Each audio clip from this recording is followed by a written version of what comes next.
Saatnya Anda mendengarkan talkshow Kementerian Hukum dan Hak Asasi Manusia, Sulawesi Selatan, hanya di Radio Venus, Citra Musik Indonesia, paling hits, paling enak.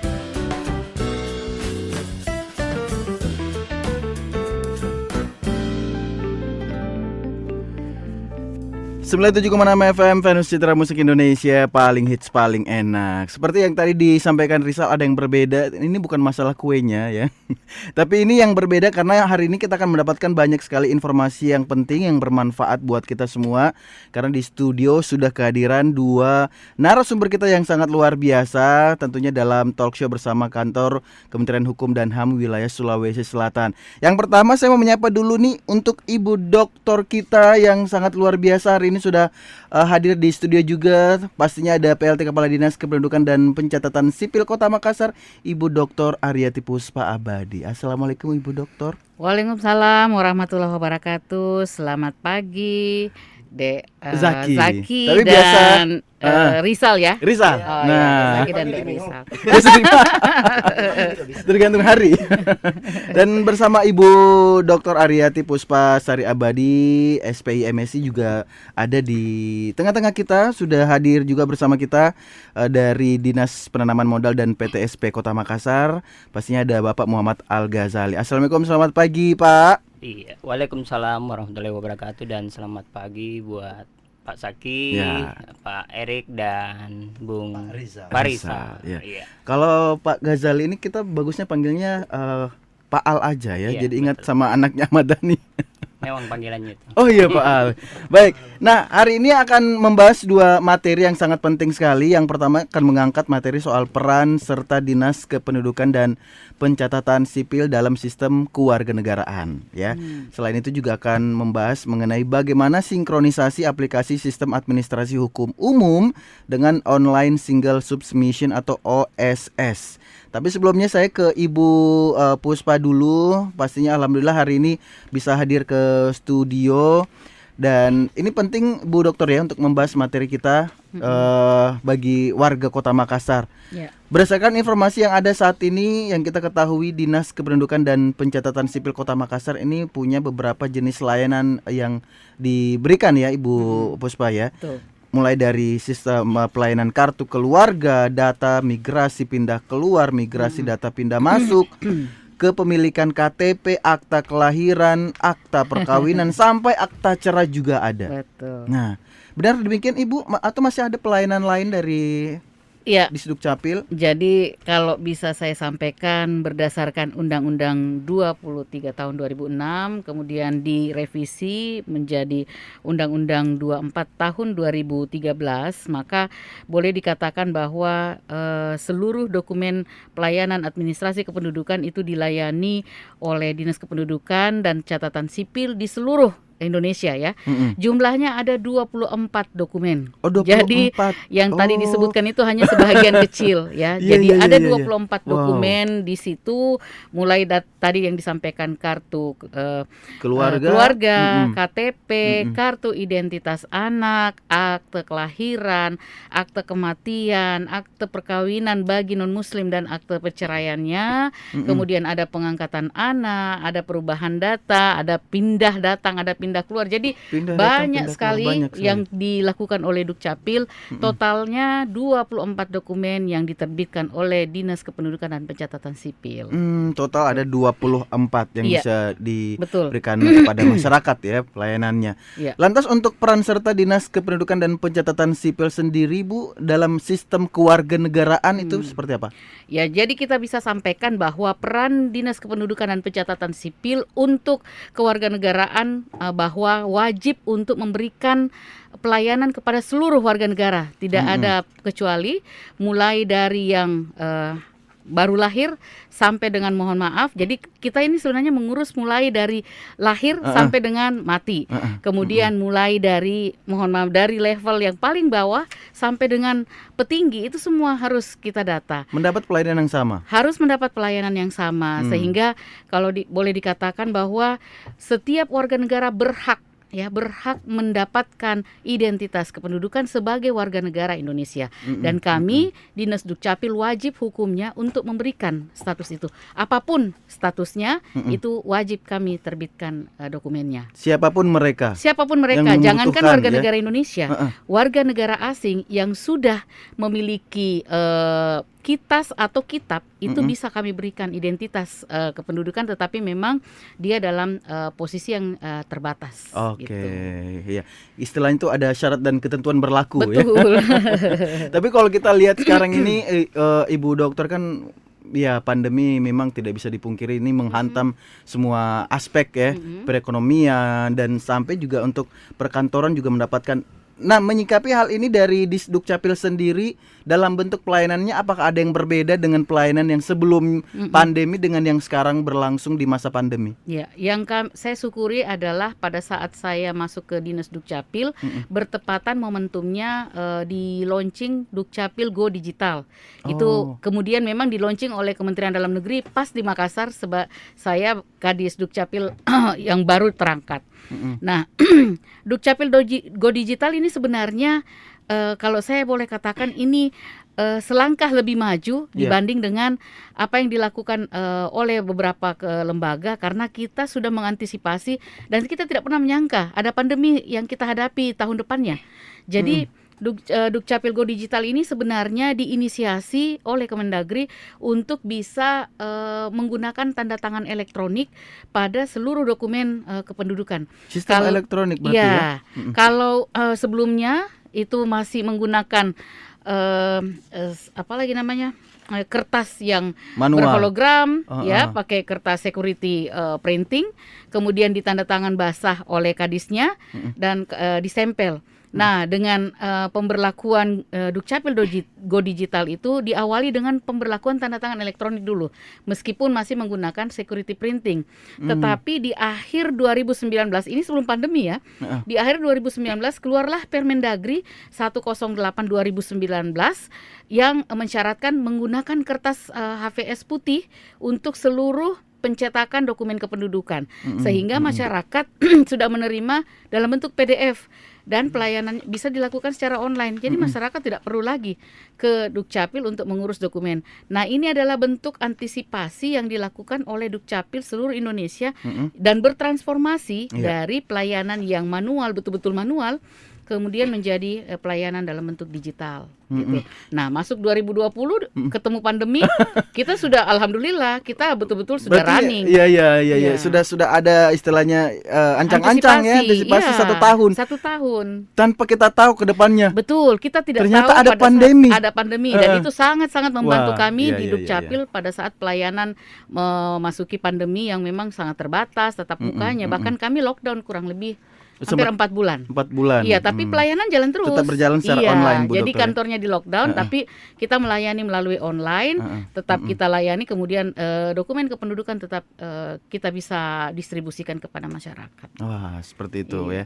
Berarti tidak ada lagi alasan untuk menahan diri untuk tidak mengurus dokumen administrasi ya. Betul. Nah, saya tahan dulu Ibu Dokter. Saya ke Pak Al Ghazali dulu. Pak Al, ini serupa di masa pandemi ini bagaimana dengan sistem pelayanan di PTSP sendiri? Iya, jadi sistem di PTSP tentunya juga ini berlaku juga seluruh Indonesia. Jadi sistem pelayanan berusaha itu sekarang sudah online. Iya, jadi sekarang namanya ada OSS. OSS Iya, itu? Online Single Submission. Ini yang dikeluarkan oleh Badan Koordinasi Penanaman Modal atau BKPM. Jadi kaitannya dengan AHU harus kita bedakan dulu apa itu AHU dan OSS. Jadi AHU adalah Administrasi Hukum Umum, OSS ini adalah Sistem Pelayanan Berusaha. Jadi kalau dulu kita mendaftar atau mau membuat suatu izin, yang kita kenal dulu ada izin gangguan, SITU atau SIUP. Sekarang ini namanya yang dikeluarkan produk dari OSS namanya nomor induk berusaha berbasis resiko. Jadi tidak ada lagi kata SIUP, TDP, izin gangguan itu sudah tidak ada lagi. Sekarang nomor induk berusaha, anggaplah dia seperti nomor induk kependudukan. Iya. Jadi perusahaan-perusahaan yang punya cabang-cabang ini nomor induknya cuma 1. Anggaplah kayak perbankan, Bank Mandiri. Ini nomor induknya satu. Yang didaftarkan cabang-cabangnya ini yang banyak. Jadi kalau dulu setiap daerah mempunyai izin usaha. Ya. Ya SIUP setiap daerah. Nah, ini tidak lagi. Jadi apa itu AHU? AHU saya mewakili dari Kemenkumham ya. Jadi AHU adalah layanan yang dikeluarkan oleh Kemenkumham. Kalau AHU ini khusus untuk kenotariatannya. Jadi kalau kita mau membuat legalitas suatu badan usaha atau yang kita kenal akta notaris. Nah, inilah yang dikeluarkan. Apa hubungan AHU dengan OSS ini? Ini khusus yang berbadan usaha ya, seperti CV. Jadi kalau kita mau masuk ke OSS, kata kuncinya ini atau passwordnya ini harus memiliki AHU. Ya, administrasi hukum umum. Saya simpulkan atau gimana? Jadi akta notaris yang kita lihat sebagai fisik itu dengan AHU, anggaplah itu digitalnya. Nah, AHU ini layanan digitalnya yang didaftarkan oleh notaris. Jadi untuk masuk ke OSS ini harus memiliki nomor AHU selain ada akta notaris. Sistem sekarang semua berbasis data kependudukan dan NPWP. Nah, dan juga tadi AHU ini. Jadi kalau kita berbicara OSS ini sudah berubah menjadi OSS RBA. Pendekatan berbasis resiko. Risk by approve. Ya, jadi tidak ada lagi istilah izin-izin, cuma NIB. Nomor induk berusaha. Nanti apa kita lanjut dari segi permasalahannya atau gimana hubungannya dengan KTP. Nah, ini ada biasa kendala dari catatan kependudukan. Kebetulan di sini ada kadisnya.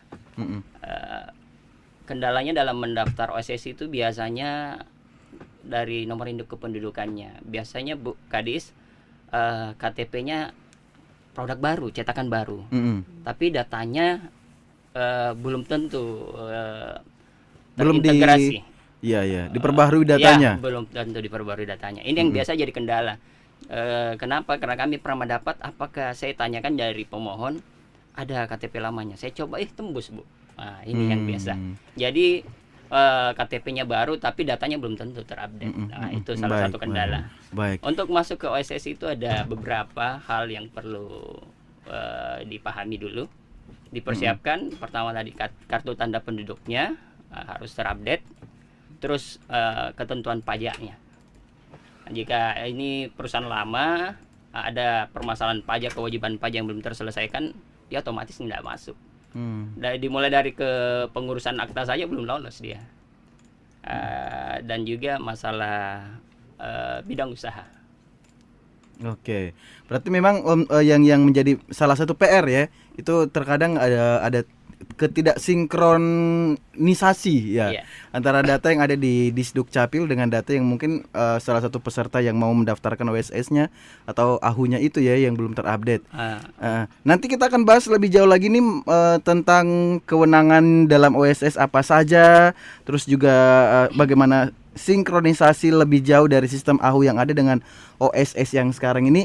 Masih bersama Ibu Dr. Aryati Puspasari Abadi dan Bapak Muhammad Al-Ghazali dalam talk show bersama Kantor Kementerian Hukum dan HAM wilayah Sulawesi Selatan. Tetap bersama kami.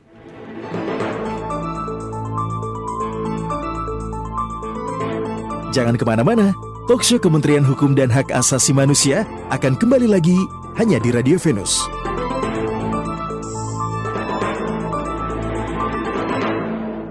97,6 FM Venus Citra Musik Indonesia, paling hits, paling enak. Masih dalam talk show bersama Kantor Kementerian Hukum dan HAM wilayah Sulawesi Selatan dalam membahas penyebarluasan informasi layanan administrasi hukum umum di wilayah Provinsi Sulawesi Selatan. Sudah hadir bersama kita di studio ada Kepala Dinas Kependudukan dan Pencatatan Sipil Kota Makassar, Ibu Dr. Aryati Puspasari Abadi SPIMSI, dan Bapak Muhammad Al-Ghazali selaku analis kebijakan Dinas Penanaman Modal Pelayanan Terpadu Satu Pintu atau PTSP. Ke Pak Al-Ghazali lagi melanjut obrolan kita. Pak Al, ini mengenai sistem OSS dan AHU tadi itu ya. Bisa dibahas kembali, bisa dijelaskan kembali Pak Al, kewenangan dalam OSS itu apa saja?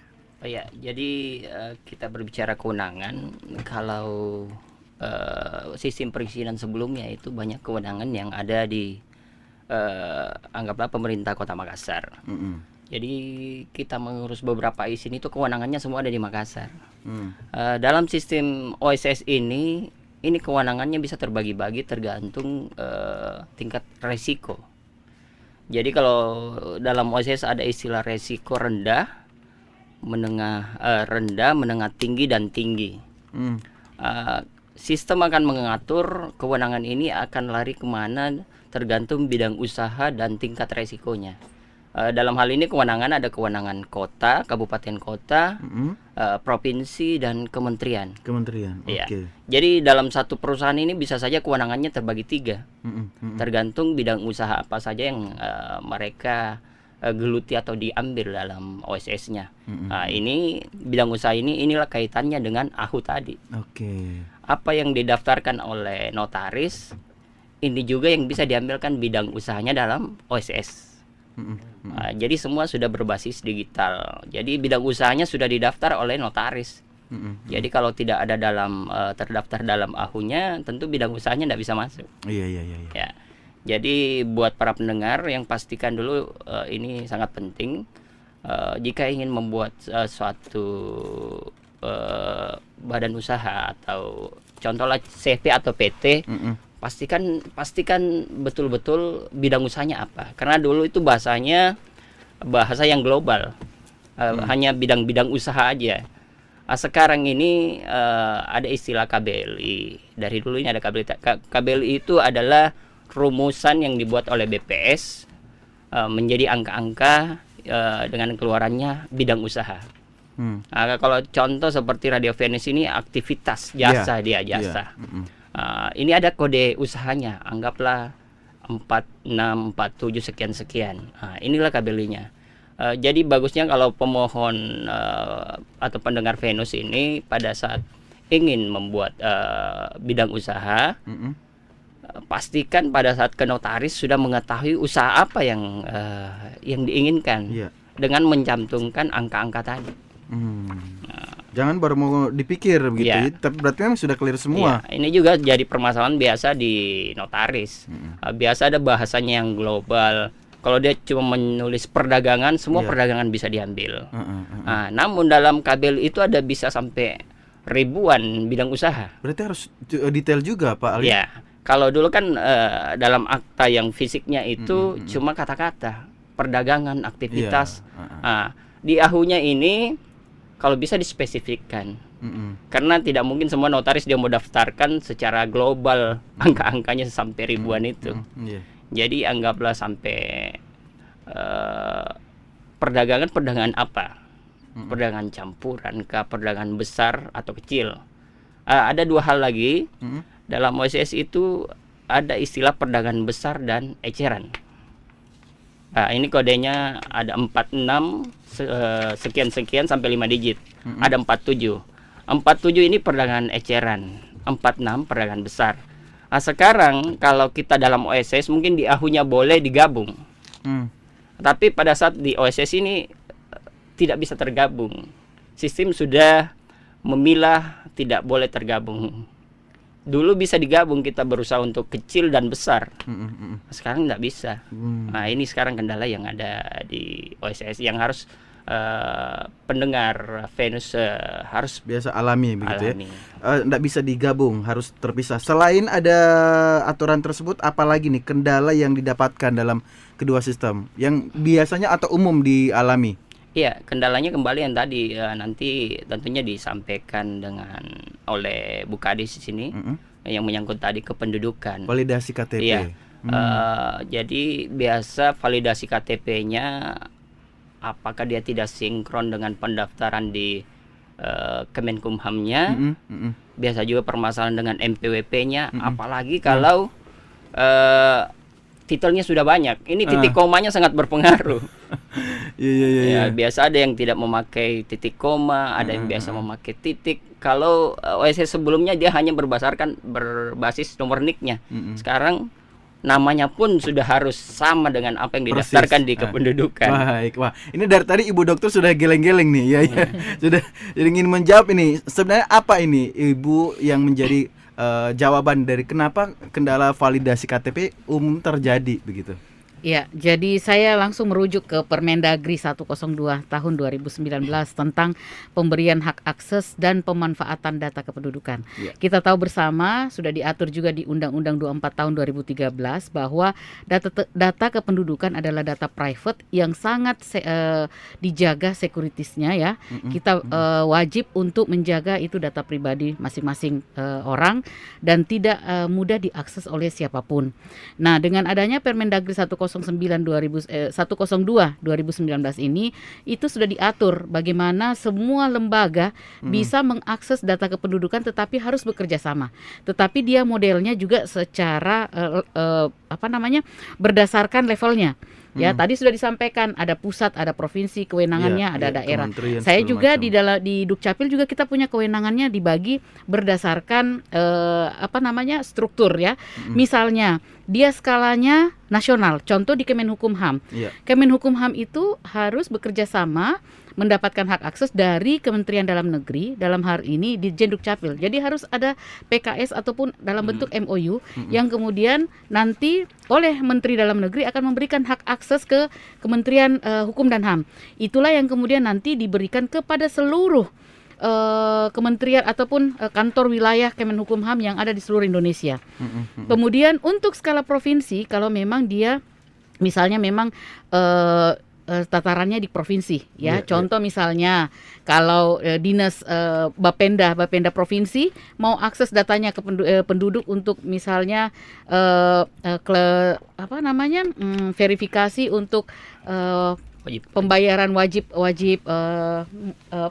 pajak mobil ya. Pajak mobil.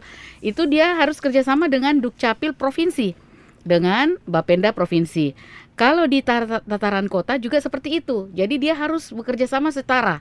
Nah, terkait dengan apa yang disampaikan oleh adik dari PTSP ya, Pak Al ini, bahwa kadang verifikasi datanya agak berbeda. Nah, kita lihat dulu sistem ini itu adalah sistem yang dibangun oleh PTSP Kota Makassar kah atau provinsi kah atau dia dalam skala nasional. Kalau dia dalam skala nasional, maka lembaga yang mengoperasikan OSS ini harus bekerja sama dengan Ditjen Dukcapil sehingga data kependudukan itu diberikan hak aksesnya oleh Ditjen Dukcapil ke pihak penyelenggara yang mengoperasikan OSS. Jadi kalau kami di Dukcapil Kota Makassar tidak bisa langsung memberikan. Kami hanya bisa membantu kalau misalnya ada kendala, datanya tidak sinkron, maka kami hanya bisa lakukan konsolidasi secara manual. Itu pun kalau dia warga negara, dia WNI ataupun WNA misalnya, tetapi berkedudukan di Makassar, dia tercatat sebagai penduduk Kota Makassar. Kalau dia bukan penduduk Kota Makassar, memang harus dikonsolidasi dari pusat, sehingga memang hal-hal yang seperti ini memang ada juga aturan mainnya, tetapi semakin kesini memang Ditjen Dukcapil, Kemendagri juga berbenah diri dan saat ini kita bertransformasi dari siak yang terdistribusi rata-rata daerah ke siak terpusat. Kalau Kota Makassar itu masuk di dalam 58 daerah yang sudah bertransformasi dari siak terdistribusi ke siak terpusat tahun lalu. Apa itu siak terpusat? Siak terpusat adalah sistem yang langsung bisa membaca. Kalau misalnya begini, di Kota Makassar kita lakukan updating data, Zaki ya, misalnya updating data hari ini. Kalau zaman sebelum siak terpusat itu baru di database-nya Kota Makassar yang berubah atau terupdate, belum masuk ke datanya pusat. Tetapi dengan menggunakan data siak terpusat, maka saat operator mengganti atau melakukan updating datanya, Zaki, itu langsung terbaca ke pusat dan itu langsung terkirim ke lembaga-lembaga yang menggunakan atau memanfaatkan data Dukcapil. Iya, iya, iya. Nah, itu yang pentingnya kenapa saya sampaikan seluruh lembaga yang ingin mengakses data Dukcapil ya kerjasama. Kerjasama. Iya, Notaris betul, betul. misalnya, notaris mengajukan kerjasama. Misalnya notaris itu wilayah kerjanya dia di provinsi ya, seprovinsi Sulawesi Selatan, ya mengajukan kerjasama ke Dukcapil provinsi. Atau misalnya dia hanya skala kota ya, dia memang hanya di kota saja beraktivitas kewenangannya, ya ajukan kerjasama ke Dukcapil Kota Makassar, sehingga dia bisa melakukan verifikasi data secara sistem tentang kependudukan lebih yang mudah ada. mengaksesnya. Iya, karena kalau tidak mungkin, Tidak karena bisa. ini data private dan tidak bisa semua orang bisa mengakses datanya setiap penduduk. Baik, seperti Iya. itu penjelasannya. Saya ke Pak Al kembali ini mengenai pendaftaran dalam OSS. Tadi sudah dijawab kendalanya untuk validasi KTP sama Ibu Doktor. Terkait pendaftaran dalam OSS. Nah, ini apa saja yang perlu dipersiapkan dan siapa yang punya kewenangan dalam menginput atau melakukan pendaftaran dalam OSS itu, Pak Al? Iya, jadi saya rasa pertanyaannya bagus sekali. Ini ada perubahan mindset atau pola pikir sistem perizinan dulu sama sekarang. Jadi kalau sistem perizinan yang dulu pemohon datang ke PTSP untuk didaftarkan. Sekarang ini kita sendiri atau pemohon sendiri yang mendaftarkan permohonannya. Iya. Karena PTSP di kabupaten kota sudah tidak ada lagi, tidak punya akses atau login untuk mendaftarkan pemohon. Kami hanya memvalidasi.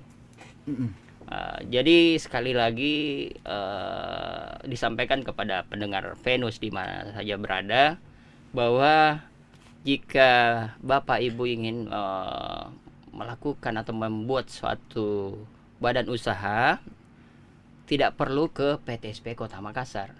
Cukup di rumah selama memiliki akses internet, silakan buka oss.go.id. Jadi layanan apa saja yang ada untuk layanan berusaha, ada perorangan, ada non perseorangan. Non perseorangan ini ada PT, CV, juga ada yayasan di dalamnya. Jadi banyak layanan. Dan di dalamnya ada istilah UMK dan non UMK. UMK kan ini mikro dia. Nah, kalau non UMK berarti bukan, skalanya sudah cukup besar. Contohlah dia seperti kontraktor. Dulu konstruksi ini IUJK layanannya ada di PTSP Kabupaten Kota. Sekarang ini sudah tidak lagi. Kewenangannya sudah ada di kementerian dan di provinsi. Jadi dulu ada istilah LPJK, Lembaga Penjamin Jasa Konstruksi. Ini yang dikeluarkan semua oleh asosiasi. Sekarang ini sudah diambil alih oleh Kementerian PUPR. Jadi untuk IUJK sudah tidak ada validasinya di sebagian hanya kecil saja yang ada validasinya di Kota Makassar. Terus catering juga ini. Catering saja ini sudah kewenangan provinsi. Iya, jadi kalau catering cukup di Kota Makassar. Beda kalau rumah makan. Skala perorangan itu cukup dikerjakan di rumah, selesainya juga bisa di rumah. Kita cetak sendiri. Dengan OSS ya? Iya. Jadi kita mendaftar berbasis by kependudukan tadi, MPWP dan AHU jika non persorangan. Kalau persorangan dia cuma membutuhkan KTP, MPWP pribadi, email. Nah, ini yang perlu menjadi edukasi buat seluruh masyarakat yang ingin berusaha harus memiliki email. Ya, betul. Pentingnya email itu. Karena loginnya ini akan masuk ke emailnya juga. Berarti untuk yang melakukan penginputan data entah itu dari perseorangan maupun non perseorangan berarti akan dilakukan dengan diri sendiri ya? Iya. Karena sudah adanya sistem OSS tadi. Iya, karena adanya emailnya tadi. Emailnya tadi. Passwordnya akan masuk ke email. Baik. Yang perlu dipersiapkan tadi tiakat. Kalau non perseorangan, AHU-nya tadi. AHU, MPWP perusahaan, pengusaha ya. KTP pengurusnya. Terus email dan nomor telepon serta alamat lengkap. Alamat lengkap. Sementara untuk perseorangan cukup KTP KTP dan NPWP pribadi berarti ya, dan email, alamat dan lain sebagainya. Baik, seperti itu ya. Terima kasih untuk kejelasannya Bapak Muhammad Al-Ghazali, dan selanjutnya saya akan kembali ke Ibu Dr. Aryati Puspabadi, tapi nanti Ibu ya. Kita break dulu, akan membahas ini mengenai kewenangan dan konsultasi kewarganegaraan, entah itu untuk yang warga negara Indonesia maupun warga negara asing. Seperti tadi sempat disinggung Ibu Dokter juga ya, ada kaitannya dengan warga negara asing nih, imigran. Nanti kita akan bahas. Tetap di Talkshow bersama Kantor Kementerian Hukum dan HAM wilayah Sulawesi Selatan.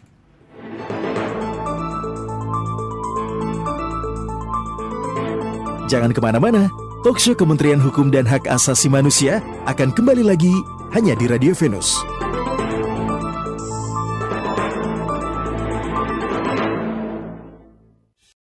97,6 FM Venus Citra Musik Indonesia, paling hits paling enak. Kembali lagi di Talkshow bersama Kantor Kementerian Hukum dan HAM wilayah Sulawesi Selatan. Bersama dua narasumber hebat kita, ada Ibu Dr. Aryati Puspasari Abadi SPI MSc selaku Kepala Dinas Kependudukan dan Pencatatan Sipil Kota Makassar, dan Bapak Muhammad Al-Ghazali selaku Analis Kebijakan Dinas Penanaman Modal Pelayanan Terpadu Satu Pintu. Kembali ke Ibu Dokter, ini mengenai sistem kewarganegaraan sekarang ini, Bu.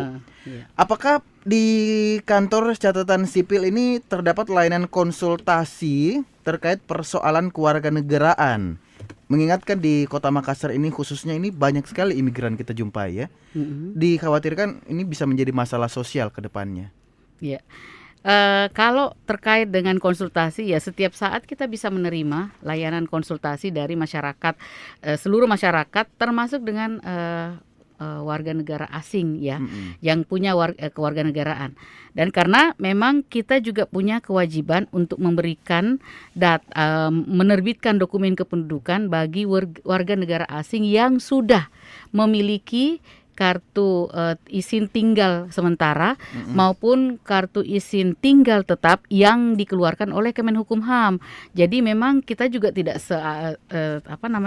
ujuk-ujuk langsung tiba-tiba kita menerbitkan, tidak seperti itu. Dan harus ada yang harus bisa menanggung. Jadi ada warga negara atau masyarakat atau WNI yang biasanya begitu pasangannya. Jadi misalnya menikah dengan warga negara asing, itu kalau dia punya kitas atau kitab bisa masuk ke dalam pencatatan dokumen Adminduk, masuk dalam kartu keluarga, tetapi warga negara Indonesia atau pasangannya yang menjadi penanggung jawabnya atau sponsornya kalau bisa dikatakan. Iya. Seperti itu. Iya. Terkait program nih, Bu, ada program yang dilaksanakan Kantor Kependudukan dan Pencatatan Sipil dalam memitigasi persoalan yang akan terkait banyaknya imigran di Kota Makassar? Kalau sebenarnya banyak tidaknya imigran di Kota Makassar tidak masalah sebenarnya buat dalam skala Adminduk ya, atau di Dukcapil. Yang persoalan apakah imigran ini itu tercatat di Kemenhukumham, karena itu yang perlu. Apakah memang dia diberikan izin untuk bisa beraktivitas dan apakah dia tinggal sementara kah atau tinggal tetap, kemudian izin tinggalnya itu seperti apa. Itu tetap kita keluarkan. Jadi kami juga memberikan biasa dokumen untuk warga negara yang jadi ada kartu KTP-nya ya, ada KTP untuk imigran KTP untuk WNA. Jangan bilang imigran. KTP untuk WNA yang berlaku punya masa berlaku. Jadi bedanya kalau warga negara Indonesia itu kalau KTP yang terbit langsung seumur hidup. Tapi kalau KTP warga negara asing itu dia berlaku sesuai dengan masa berlaku kitas atau kitabnya gitu. Dan itu tetap dipantau oleh Kementerian Hukum dan HAM. Kami biasanya berkoordinasi dengan Kementerian Hukum dan HAM, baik itu dari imigrasi untuk bisa melakukan updating terkait dengan warga negara yang memang beraktivitas atau tinggal di Kota Makassar.